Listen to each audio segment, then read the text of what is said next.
Hey guys, we're looking at limit.2. In this lesson, we're looking at what's called one-sided limits. And by that, we've seen limits in the last video. We talked about how a limit is what I'm approaching as I approach that x value from the left and from the right. Okay, but we're going to mix that up a little bit. And you'll see, here's my limit right here. Limit as x approaches -3. But there's a little difference. Right up here, where the exponent usually is, there is a minus sign. Well, that little minus sign tells me this is a one-handed limit. And what that means is that I am approaching a -3, but I'm only going to approach it from the left. So if there's a minus sign up there where the exponent is, I'm approaching -3 from the left. Because notice, if I approach it from both directions, I'm approaching different values, and my limit would be does not exist. But if I'm just approaching from the left, I only care about the value that I'm approaching from the left. That value right there. Well, what value am I approaching from the left? Well, as I approach -3 from the left, I'm approaching a y value of -1. So right here, we're approaching the y value of -1. Okay, let's come over here to the other side. Well, it says I'm approaching 0, and again, it's a negative sign. So that means I'm approaching 0 from the left. So I draw a little arrow. From the left means from this side right here. So as I approach 0 from the left, what y value am I approaching? Well, I'm approaching that y value, which is 4. So as I approach 0 from the left, I'm approaching a y value of 4. Okay.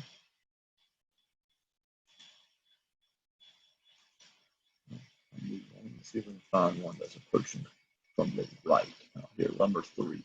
Number 3, you'll notice, has a plus sign right there in the exponent. See right here? Plus sign. So I'm approaching 0 again, but this time I'm approaching from the right. Okay. Now, one of the ways students get this mistaken is that they think plus sign means I'm going to the right. Well, notice that my arrow I just drew is actually going towards the left. It's not where it's going toward, it's where it's coming from. So I'm approaching 0 from the right. I started on the right side of 0, and I'm getting closer and closer to the x value of 0. Well, as I approach 0 from the right, what y value am I approaching right here? I'm approaching a y value of 1. Notice I didn't care anything about that side because that would be from the left, and it didn't ask me about that. Over here, it's saying, well, we're approaching 1, but we're approaching it from the left this time. Well, if I'm approaching it from the left, that means I don't care about that side because I'm approaching it from the left. What am I approaching? What y value am I approaching? This y value right here, which is 3. Okay, so that's how we do the first 4.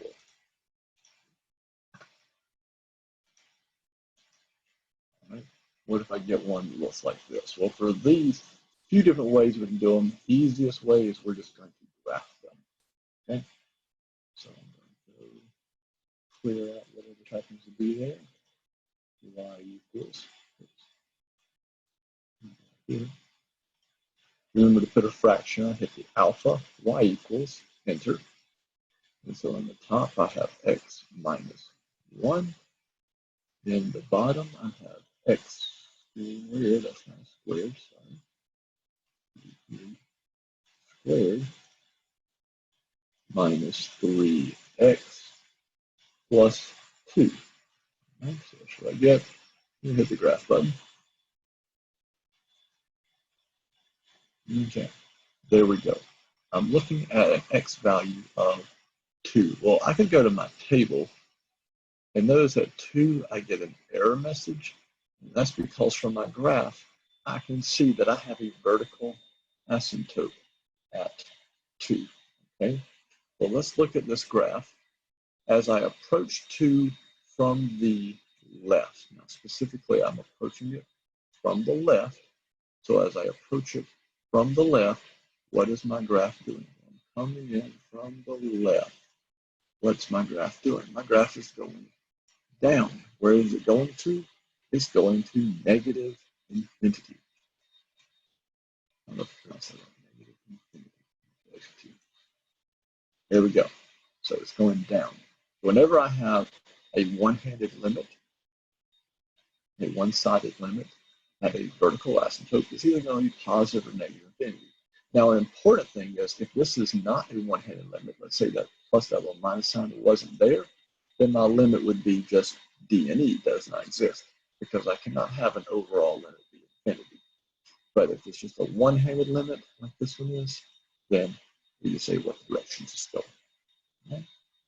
So that's what you're doing for these 4. You're just seeing which direction is it going and writing it.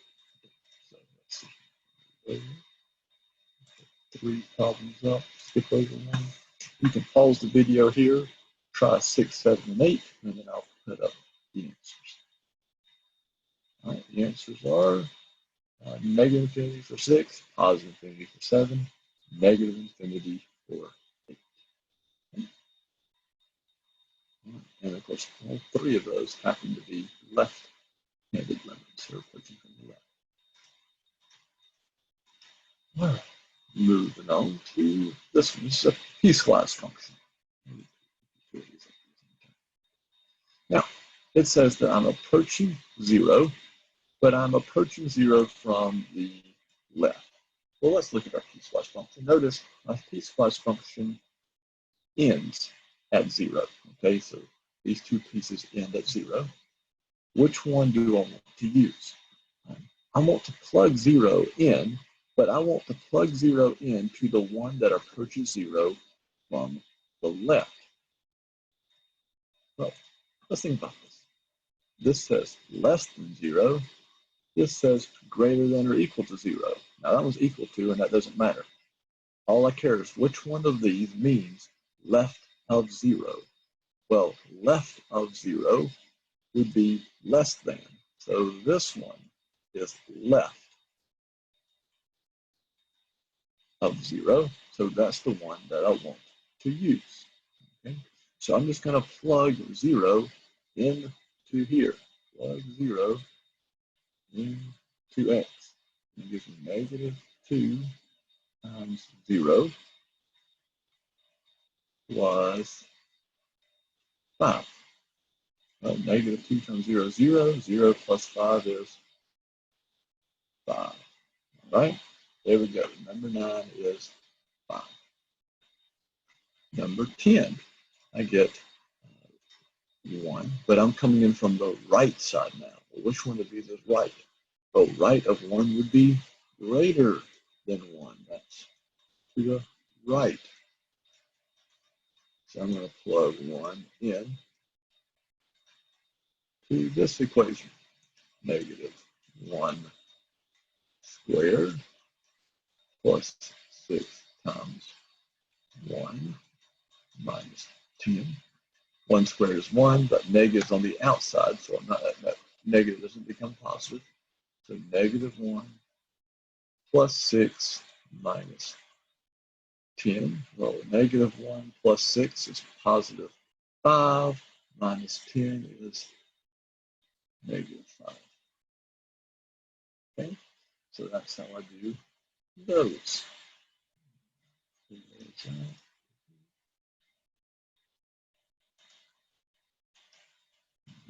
Try pause the video and try numbers 11 and 12. All right, yes, it's 11 and 12 are 0 for both. All right, let's see here, 13, 14. Oh, okay, nope, so these, as they look at them, it's the same. They are different. They are different because these are overall limits. So if I look right here, this says I'm approaching 1. It doesn't say I'm approaching from the left to right. So this is an overall limit. Okay. What this one is I'm going to plug 1 into both top and bottom. Okay. And when I plug into both, I'm just saying, do they give me the same number? Am I approaching the same number from the left and from the right? If I approach the same number, that number is my answer. If I approach different numbers, my answer is does not exist. Okay. So let's try this one. And I'm going to use my calculator so you don't have to watch me try to write on the screen anymore. It's not very pretty.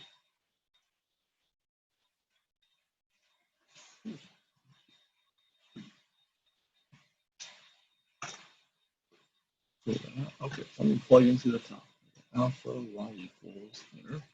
We're plugging in for x, we're plugging in 1. And for x is 1 over 2 minus 1. Okay, 1 over 2 minus 1 over 2, that's going to give me 0. I know top's going to give me 0. The bottom, what am I going to get? 1 squared. Well, negative 1 squared is 1. Negative 1 plus 1, oh, that's going to give me 0 as well. So when I plug 1 into the top and the bottom, they both give me 0. That's my answer. Let's look at this side over here. Well, if I plug 1 into the top, well, the top has to be 0. Plugging 0 into the top is just 0. So if I plug 1 into the bottom, does that give me 0 as well? Well, if I plug in, I get 1 squared is 1 minus 2 plus 1. 1 minus 2 is negative 1 plus 1 does in fact give me 0. So both of those give me 0.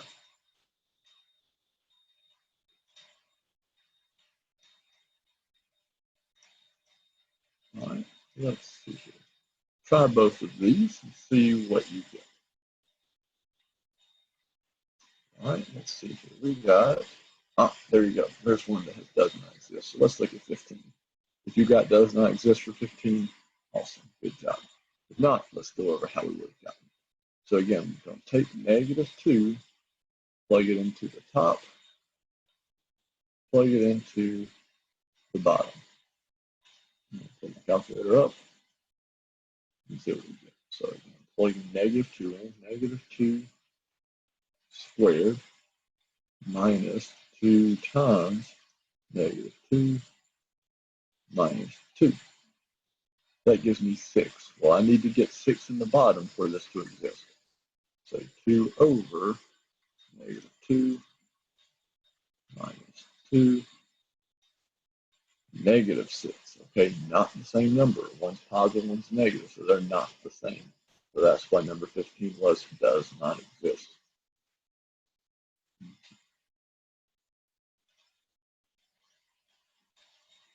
Right, so we move on. 15, 16.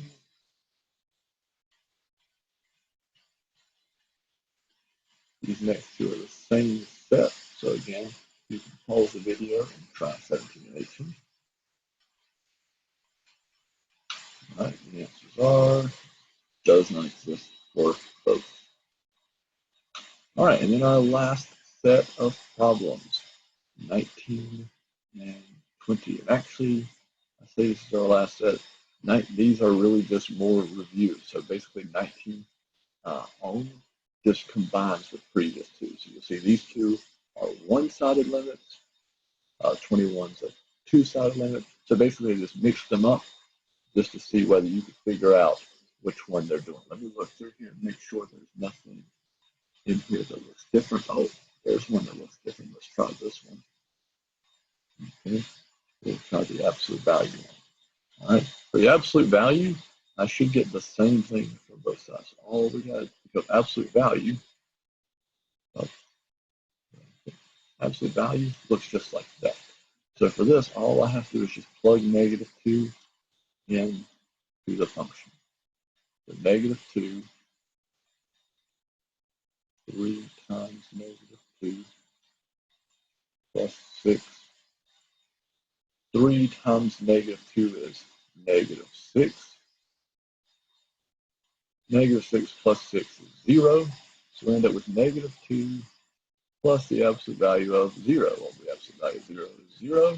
So negative 2 is my answer. So it didn't make any difference that this was a one-sided limit versus a two-sided limit. Plug the numbers.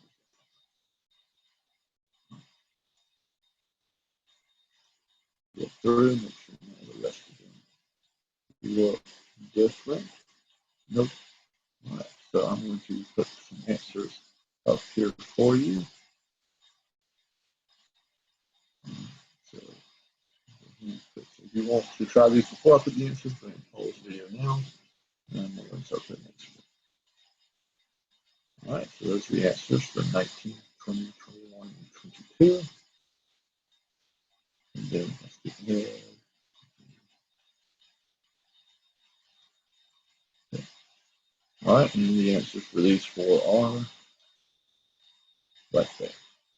All right, so if you have any questions on those, please send me a remind text so I can help you out. Otherwise, good luck on your homework.